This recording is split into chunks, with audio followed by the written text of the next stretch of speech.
But then you got the opportunity to write your book, which is it's done really well, and it's got amazing reviews and that. And it's also a very inspiring book. Yeah, but I mean, the thing is as well about the book, that came during the pandemic, and it also came through LinkedIn. And I don't know whether anybody even here has the LinkedIn page or thinks that that any good can come from it. Yes, it can.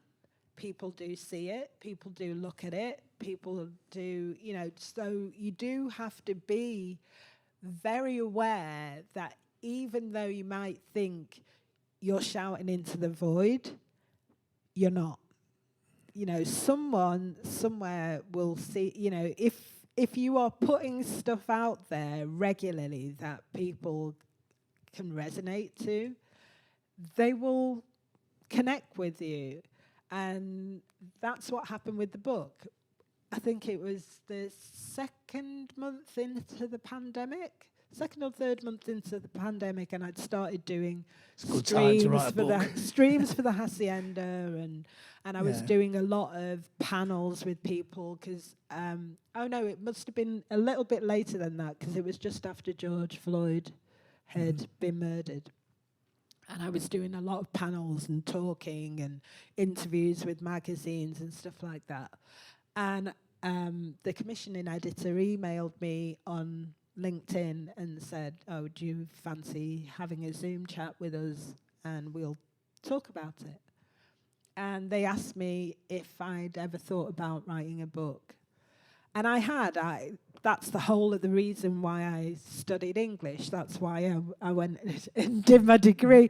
I'm a writer at the heart. I've been a copywriter before I was anything, a job I hated. But I've been taught to and trained to write. And they asked me if I'd ever thought of writing a book, and I told them that I have always been writing, I have always written, and I have tons of diaries. I've always kept a diary. I've thrown quite a lot away. Literally 100 weights of diaries I've just binned, incinerated. Like, you can't carry that amount of weight around with you all the time, but I have always written. And they said, "Well, what about if you wrote a book for us? What would you do?"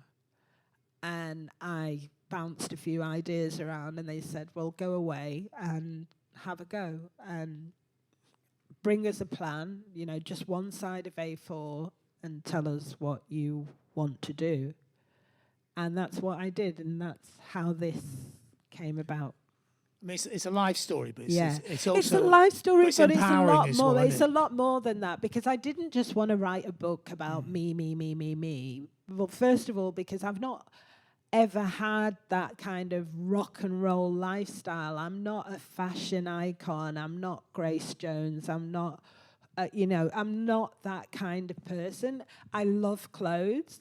And I have had those moments. When I was in Paris, I definitely had that little fashion moment. But that's not really the story that I wanted to tell. What I wanted to tell was that, funnily enough, for me, through my entire career, every single thing that I've done, I've managed to work with or be mentored by a lot of people who have created this electronic dance music culture that we have come to know and love, that we all, kind of aspire to. And I am also very aware that there are a lot of people that don't get any sunshine for what contribution they have made to this culture. And I wanted to set the record straight. And first of all, there are a lot of women who do not get any credit for the contribution they've made to the culture, including myself. Because every single book about the Hacienda that has ever been written has not mentioned me. You must be in Audrey's book. And then, that came later then. Yeah. I wrote the foreword for Audrey. Yeah, that's what I thought. Yeah. Audrey Golden's book for a reason, for that particular reason. But yeah, it dawned on me that there were a lot of stories that needed to be told, that not just mine, that it would be nice to kind of get put a lot of bit of a truth bomb out there and say, hey, these people you need to look at, these people you need to hear about, and these are people who you are going to hear about in the future. And to put it there in a book so that it's on the shelves, it's not just a book, it becomes history, and it becomes a kind of counterbalance to all the other books that don't mention these aspects. It also talks about the pandemic, it talks about mental health, it talks about a lot of the issues that affect creatives in their creative life. And with a bit of humour, with a lot of humour, very dry, very mank. And more than that, just to inspire people to get involved, if you're interested, to get involved. And it doesn't matter who you are, what colour you are, what sexuality, gender, where you come from, north, south, whatever, anyone can do this job. Anyone. Like, nobody is ever born knowing how to do any job we learn. And it is really just to make a play for that, even when there is nobody doing that thing that you start to do, just do it anyway. And you will just then set the standard and open the door for everybody else that wants to do it better, make more money. Shit. That's the thing with pioneers. They open the door. They don't necessarily make all the money, but it helps. And before we finish the book, I mean, you've actually got one for sale here, or is that just... No, it's not for sale. Oh, right, that's yours. Yeah. So where can people get it from if they want to buy a book? So you can actually... This one is the hardback. You can get it everywhere, from Amazon, Waterstones, Blackwell's, Manchester University Press. That is available now. I think it costs about 20 quid. It's an investment, but it's a good investment. And this is the new paperback, new cover, looking hard. And it will be available from April, the end of April, and I think it's about 12 quid. So you'll save yourself 8 quid, but you'll have to wait. It's got nicer artwork. 2 months. Yeah, much nicer. Yeah. I didn't actually have anything to do with this cover. They did that without asking me. So That's another topic. That's another topic. Yeah, the layout, the picture just looks nice. Everything is great. Just much nicer on this one, and you can fit it in your pocket. Pocket Paulette. Yeah. Do you want to hear something from it just very quickly? Have I got time? Yeah. Do you reading? Yeah.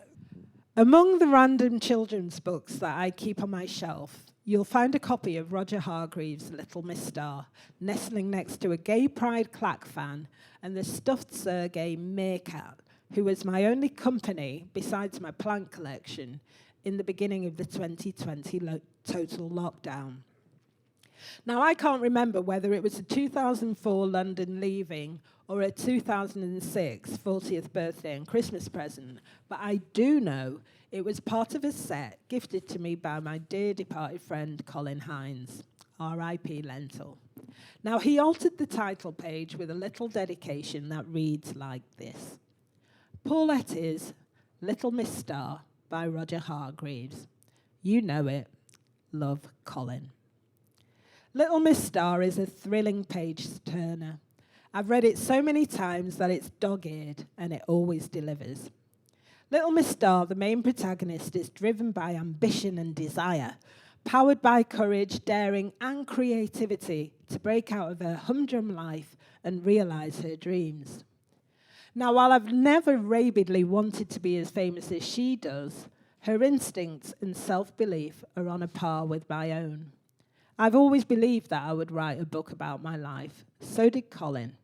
And as Roger Hargreaves says, and here you are, reading it.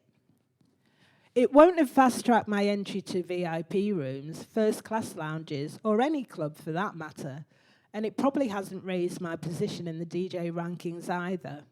But that was never my aim. It does reveal how and why, after 30 years in the business, my career has endured through the peaks, troughs, and trends, why my history is celebrated, and that I continue to use my experience and knowledge as an active and passionate contributor to the electronic music community. Over the last 30 years, I've evolved and grown.